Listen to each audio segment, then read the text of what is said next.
Most people think modern warfare became precise in the 1990s, but the story we tell ourselves about so-called civilized war is much older than that. During the Gulf War, Americans, myself included, watched bombs drop on live TV. CNN reported weapons that could go down chimneys. The message was powerful. Technology had finally made war precise, almost surgical.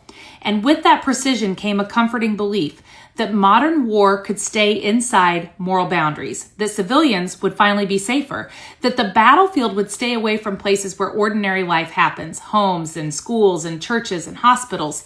But television had already changed something else. Since the Vietnam War, Americans had been watching war unfold on their TV screens. Journalists like Dan Rather reported from the field, and the hope was that if the public could see war, it would hold leaders accountable. The visibility would help keep violence within moral limits. But the idea that war can be contained inside moral boundaries is so much older than modern technology. You can even see it in the Bible. Now, if you read some individual passages, war stories sound absolute. Entire cities destroyed, enemies wiped out.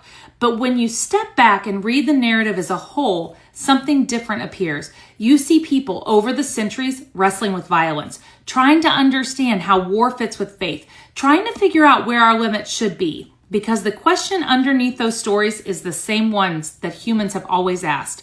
Are there limits to what war should do to human beings?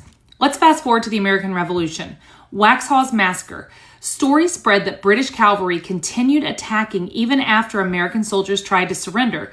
The phrase Tarleton's Quarter became famous. It meant mercy wasn't coming. It also became powerful 18th century patriot propaganda, reinforcing the belief that a moral boundary had been crossed. Across centuries, societies keep trying to draw limits around war to protect citizens in spaces where ordinary life happens. Ancient armies believed God sanctioned their victories. Revolutionary writers told stories about sacred spaces violated by violence. Modern militaries talk about precision weapons, but the deeper question hasn't changed. If war keeps crossing those boundaries, were we ever really able to contain it?